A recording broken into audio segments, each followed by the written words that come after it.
Bonjour à tous. Dans cette vidéo, je vais vous présenter les grandes étapes qui caractérisent le fonctionnement du module vente. Et ensuite, je vais directement vous l'illustrer dans le RP Odoo. Alors, si vous êtes prêts, suivez-moi.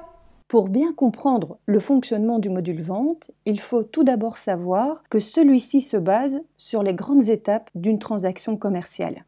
En effet, celle-ci débute toujours par la proposition d'un devis qui pourra être créé directement via le module vente ou qui aura été négocié préalablement via le module CRM, c'est-à-dire la gestion de la relation client que je vous ai présenté dans la vidéo numéro 3. Une fois le devis accepté par le client, celui-ci va générer tout simplement un bon de commande. Ce bon de commande pourra également être géré directement via le module vente. Ce bon de commande va lui-même générer un bon de livraison. Attention, même si on peut envisager de démarrer un devis via le module CRM et aller jusqu'au module facturation, c'est parce que vous êtes admin dans la base de données. Donc ça veut dire que vous avez accès à tout. Tous ces modules sont gérés par des rôles, c'est-à-dire qu'on donne l'accès aux personnes concernées par ces modules. À savoir, pour les ventes et le CRM, on retrouvera derrière plutôt un commercial. Derrière le module stock, plutôt un gestionnaire de stock, un logisticien. Le logisticien va se charger de la livraison des marchandises qui ont été reprises dans le bon de commande et initialement dans le devis, et tout cela par un simple clic, puisque nous sommes dans un ERP, intégration des données en temps réel. Ce bon de livraison va ensuite générer une facture. Cette facture pourra déjà également être générée dans le module vente. Attention, nous serons plutôt dans un mode brouillon qui devra être par la suite validée. Et cette validation va amener bien sûr l'utilisation du module facturation. Et là, derrière ce module, il y aura certainement un comptable, voire dans certaines entreprises, une secrétaire qui pourrait vérifier le mode brouillon et ensuite donner la main au comptable. Cette facture, une fois qu'elle aura été confirmée, validée, va générer automatiquement une écriture comptable. Attention, pour cette écriture comptable, vous allez devoir télécharger le module comptabilité qui va venir écraser le module facturation. Le module facturation sera toujours existant, mais il ne s'appellera plus facturation, mais tout simplement comptabilité et vous donnera accès à ce moment-là aux écritures comptables. Mais ça, je vous le montrerai dans une prochaine vidéo. Ensuite, la facture sera bien entendu envoyée au client, il aura une échéance pour le paiement et dès que le paiement sera effectué, il sera également comptabilisé dans le module facturation et générera également une écriture comptable. Vous l'avez compris, le module vente se base sur les étapes d'une transaction commerciale en sachant que tout ERP travaille de la même manière. Je vais maintenant vous illustrer ces différentes étapes directement dans le RP Odoo. Nous allons nous connecter à notre base de données. Petite remarque, pour ceux qui me suivent depuis le début, il faudra dans votre base de données que vous avez créée aller chercher dans le module application le module stock. Pour ceux qui créent une base de données maintenant, attention, dans la sélection, ce module s'appelle encore inventaire puisqu'il a changé de nom dans la version 15. D'inventaire, il est passé à stock. Donc soit vous pouvez utiliser les filtres qui se trouvent à gauche, ou le moteur de recherche plus haut, mais sinon, par rapport à ce module, eh bien, visuellement, il est déjà en haut de la page. Quand vous vous êtes inscrit, je rappelle, Odoo vous a créé deux fiches, une fiche société, une fiche particulier. Je rappelle, ces fiches ont été présentées dans la vidéo numéro 4 concernant le module contact. Dans cette fiche société, j'ai donc ajouté une photo, une adresse mail, une adresse. Je rappelle que vous pouvez ajouter ici d'autres adresses que celles de votre société, à savoir de facturation, de livraison, en fonction de l'organisation de votre société. Par rapport aux particuliers, dans la fiche également, j'ai ajouté une photo. Attention, je rappelle, toutes les photos que j'utilise sont des photos libres de droit. Sophie Laurent, que j'ai liée à la société Le Roi du Café, notre société. Je l'ai indiqué comme responsable vente et j'ai rajouté ici une étiquette employé pour que visuellement, quand je regarde mes fiches contact, eh bien je vois directement ici qu'il s'agit d'une employée. J'ai rajouté deux fiches un nouveau client, une société Odoo avec vous. J'ai simplement mis une adresse et une adresse email. J'ai ajouté une étiquette prospect puisque ce n'est pas encore un vrai client. Et j'ai lié à cette société tout simplement une personne avec la même adresse email. Je vous invite maintenant à cliquer sur le module vente. Dans ce module vente, même chose, nous trouvons un menu qui va nous permettre de gérer les différentes étapes de ce module vente, à savoir le devis, la commande, la partie facturation. Nous avons également à disposition un catalogue articles qui pour l'instant bien entendu est vide, que nous allons alimenter aujourd'hui avec un exemple fonction qui sera bien sûr développé dans une autre vidéo, les statistiques et bien sûr la possibilité d'accéder directement à la configuration, c'est-à-dire à l'ensemble des paramètres que l'on peut retrouver dans le module vente directement ici via le menu. Je vais aller dans les devis. Avant de créer un devis ensemble, Odoo propose un panneau de configuration qui vous permet de vérifier les données de la société, c'est-à-dire qui crée un lien via la fiche de votre société pour vérifier si toutes les données sont correctes. Vous avez un layout de devis, mais ça je vais directement vous le montrer dans la configuration pour que vous puissiez à tout moment le modifier. La confirmation de la commande qui par défaut propose pour l'instant une signature électronique qu'on va utiliser dans la présentation aujourd'hui et un modèle de devis qui peut vous être envoyé afin de vérifier comment cela se présente. Je vous propose de fermer ce panneau de configuration, nous n'allons pas nous y attarder puisque tous ces éléments seront de toute façon repris dans la présentation d'aujourd'hui. Dans configuration, paramètres, nous pouvons effectivement, dans les paramètres généraux, venir donner des informations concernant notre société puisque on peut directement mettre à jour les informations qui créent le lien vers la fiche de votre entreprise, mais vous pouvez également mettre en page un document. Je vous propose de cliquer sur ce lien. Donc effectivement, voici à quoi va ressembler le document lorsque vous allez l'envoyer à un contact de votre choix. On a bien sûr plusieurs agencements proposés. Moi, je vais garder par défaut le light, à vous de voir ce que vous préférez. On peut venir ici jouer sur les couleurs, éventuellement changer le logo, rajouter un arrière-plan. Si je prends géométrique, voilà, comme ça vous voyez un petit peu l'interaction entre ce choix et son résultat. Vous pouvez aussi le personnaliser en fonction, bien sûr, de vos préférences. On peut rajouter un slogan. Bon, je vais par exemple vous proposer ceci, pourquoi pas, We are the best, pour que vous puissiez voir l'impact sur ce document. Nous avons ici, voilà, donc il apparaît ici en haut à droite. Nous avons ici les données de la société. On peut décider également de venir rajouter directement l'adresse email et non pas la proposer en bas de page. Et en bas de page, par exemple, proposer un horaire, tout simplement, ouverture tous les jours. Voilà, on va sauvegarder ces changements. Oui, quand on sauvegarde directement, on sort de cet écran.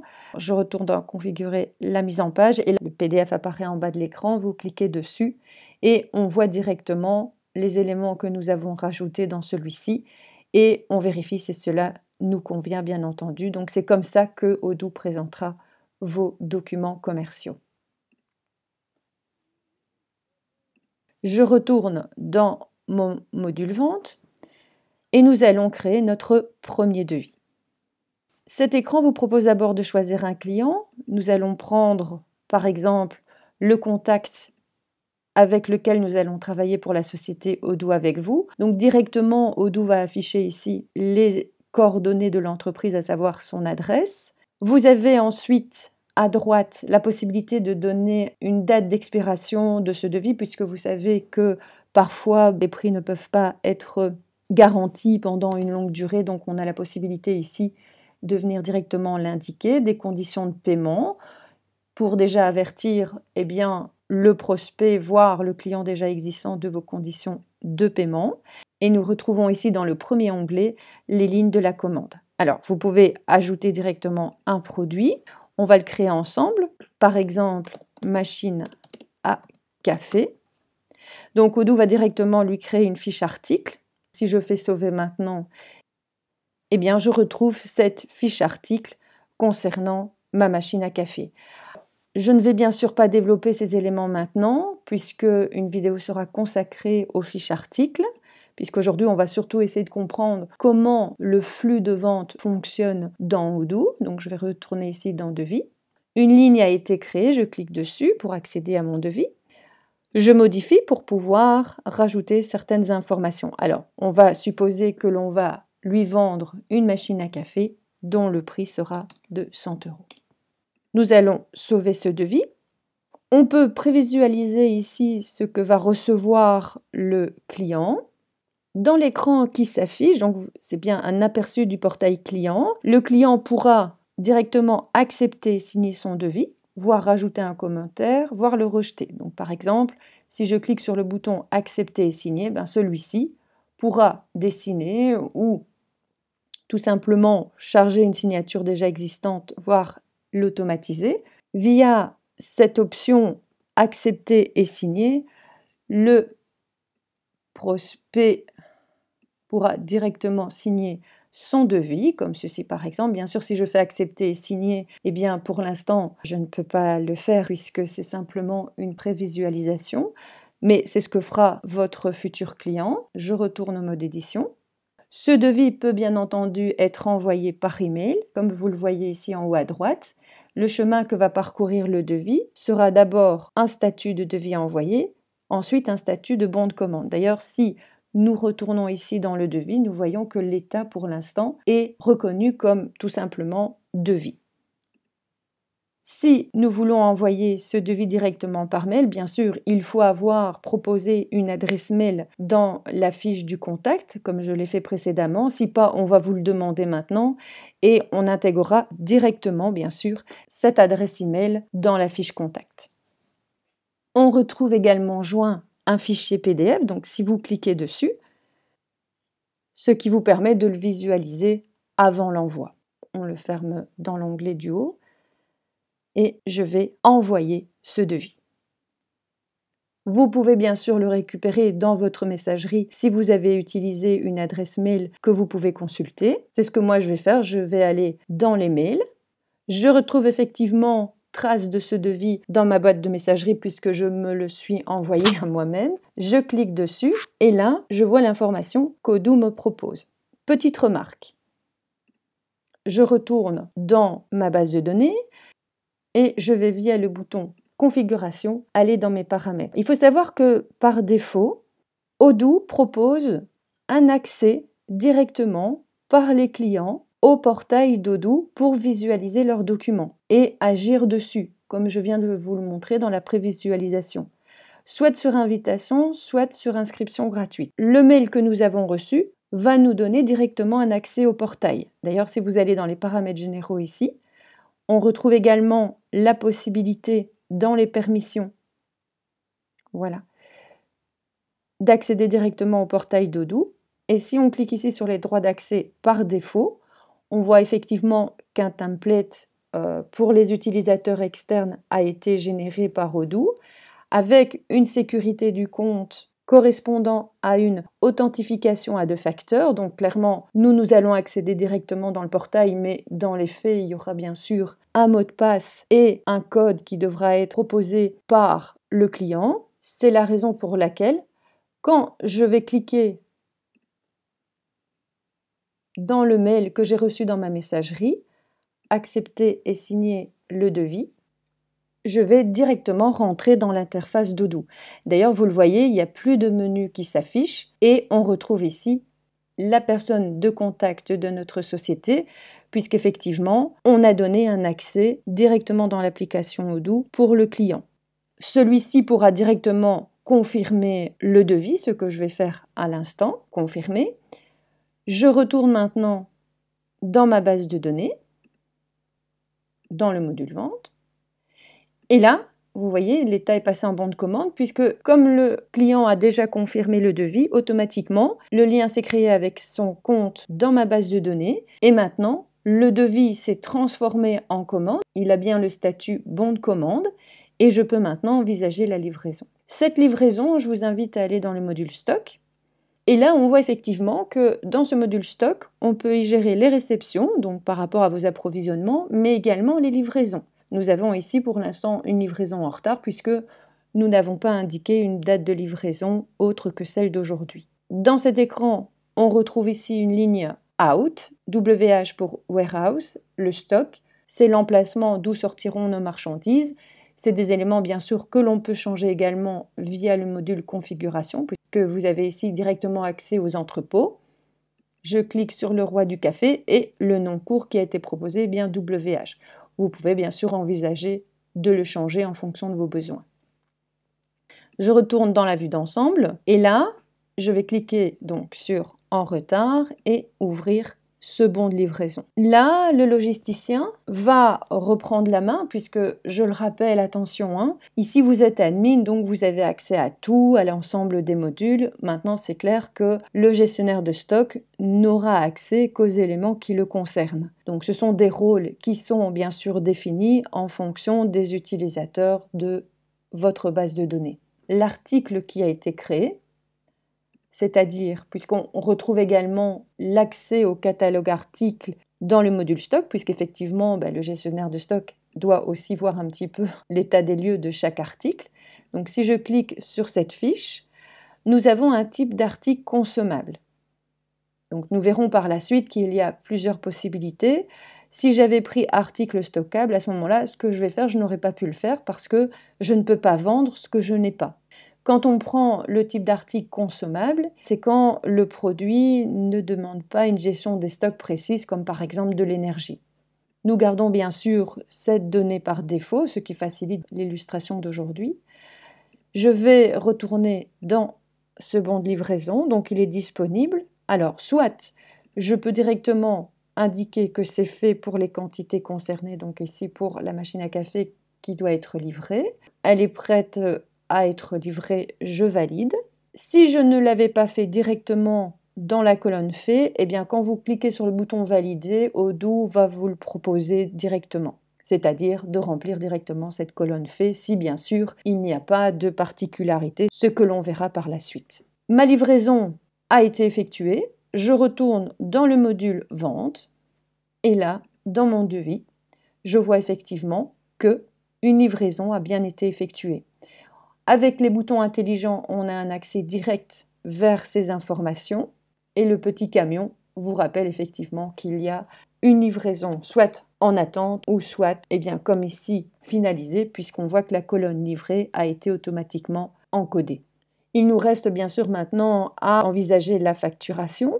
Nous avons effectivement ici la possibilité de créer également la facture. Je vais retourner pour l'instant dans le devis, nous sommes bien passés en état bon de commande. Si je clique sur le bouton à facturer, je vais retrouver également cette ligne de commande pour lancer une première facture qui, je le rappelle, sera une facture brouillon. Donc nous cliquons sur le bouton créer une facture, on va prendre l'option bien sûr facture normale, je vous montrerai par la suite comment gérer un acompte, créer et afficher la facture. Odoo a directement généré la facture, donc vous le remarquez pour l'instant, il suffit de cliquer sur les différentes étapes pour avancer dans les étapes de la transaction commerciale. Nous avons terminé le bon de livraison, maintenant nous arrivons à la facture. Attention, cette facture qui a été générée, sera reprise dans le module facturation, comme ceci. Donc si on avait eu plus d'opérations dans la journée, en cliquant ici sur client, on a directement l'option facture qui pourrait afficher uniquement ici dans cet écran les factures clients. Et nous remarquons directement que l'état du paiement est bien sûr non payé et en état brouillon. Je précise, l'état brouillon ne génère aucune écriture comptable pour l'instant. Donc ça permet bien sûr maintenant au comptable de vérifier les données et si tout est correct, tout simplement de confirmer cette facture. Prochaine étape, c'est d'envoyer cette facture à votre client et d'attendre l'enregistrement du paiement. Pour voir si cette facture a été payée, vous pouvez bien sûr envisager de travailler avec le service Ponto, qui travaille directement avec Odoo, pour pouvoir importer directement tous les relevés bancaires dans votre base de données et ainsi gérer plus facilement vos paiements. Attention, ce n'est pas un service gratuit puisque son tarif est de 4 € par mois par compte et par intégration. Je reviens au document précédent. On va supposer que le paiement a été effectué. nous allons pouvoir valider ce paiement. Donc, dans le journal banque, pour l'instant, ce moyen de paiement est manuel, mais comme je vous l'ai dit, on aurait pu envisager d'importer ces extraits de compte directement, ce que je vous montrerai quand on aura installé le module comptabilité, puisque dès qu'on aura installé le module comptabilité, eh bien, il faudra lettrer ce paiement, c'est-à-dire réconcilier le paiement à sa facture. Tant que nous travaillons avec le module facturation, eh bien, nous pouvons travailler de la sorte. Créer un paiement. Et là, le paiement étant validé, il a généré une écriture comptable et il a maintenant le statut, bien sûr, de payer. Attention, je ne sais pas non plus vous montrer les écritures comptables parce que nous n'avons pas installé le module comptabilité. Je retourne sur la liste des factures et là, nous voyons effectivement que cette facture est bien payée et qu'elle a été comptabilisée. Au niveau des devis, petite remarque, Odoo a proposé un numéro S001, c'est-à-dire pour Sell Order. Sell Order qui veut dire ordre de vente. Quand nous verrons les achats, on parlera de PO pour Purchase Order. Le flux de vente est terminé et nous pouvons bien sûr recommencer l'opération. Si nous étions partis du module CRM, nous aurions pu créer une nouvelle opportunité commerciale pour la société, par exemple, David Dupont. Voilà, je vais directement créer sa fiche ici. Son opportunité, imaginons 3 machines à café. Ceci me permet de rappeler le module CRM pour ceux qui auraient déjà regardé la vidéo, c'est-à-dire la vidéo numéro 3, ou présenter ce module pour ceux qui ne l'auraient pas encore découvert. 3 machines à café, le revenu espéré 300. Voilà, on va lui donner une grande priorité, on va l'ajouter. Donc je rappelle, on va reprendre ici le montant du revenu espéré. Supposons que nous l'avons appelé et que David Dupont est d'accord de recevoir un devis. Donc nous passons dans la proposition. Nous allons tout simplement rédiger le devis. Donc David Dupont va effectivement nous acheter 3 machines à café. Je vais sauver ce devis. Alors, comme nous sommes admin, je pourrais gérer tout le flux directement ici, mais je vais sortir du CRM pour vous montrer comment il a été récupéré dans le module vente, comme ceci. Donc, j'ouvre le document, je l'envoie par email. Je n'ai pas proposé d'adresse mail, mais ce n'est pas grave, puisque pour l'exemple, je vais tout annuler et faire comme s'il a été envoyé. Je confirme ce devis. Il est en attente de livraison, donc je retourne dans le module stock. Et là, je récupère la livraison 1 en retard, David Dupont. Je la valide. Donc, comme je vous l'ai dit tout à l'heure, Odoo propose de remplir la colonne fait directement pour vous. Je retourne dans le module vente. Comme la livraison a déjà été effectuée, nous avons une quantité 3 qui s'est affichée dans la colonne livrée et on peut passer à la facturation. Je vais créer la facture. Créer et afficher la facture. Comme j'ai créé la facture, la colonne facturée a bien été reliée aux quantités livrées. Je vais maintenant aller dans le module facturation pour récupérer ma facture qui apparaît ici. Je vais la confirmer, supposer qu'elle a été envoyée et enregistrer le paiement pour terminer ce flux. Créer un paiement. Comme vous le constatez, on peut démarrer un devis déjà dans le module CRM au niveau de l'étape de la négociation et récupérer celui-ci dans les différents modules que je viens de vous montrer. Et voilà, comme vous avez pu le constater, le module vente est un module très important dans l'organisation quotidienne d'une entreprise. Je vais dans les prochaines vidéos enrichir chacune de ces étapes de manière à optimiser chacune d'entre elles. Alors, si d'ores et déjà vous n'avez pas envie de les rater, je vous invite à vous abonner à ma chaîne et à activer la cloche pour ne pas les rater. Je vous dis donc à bientôt.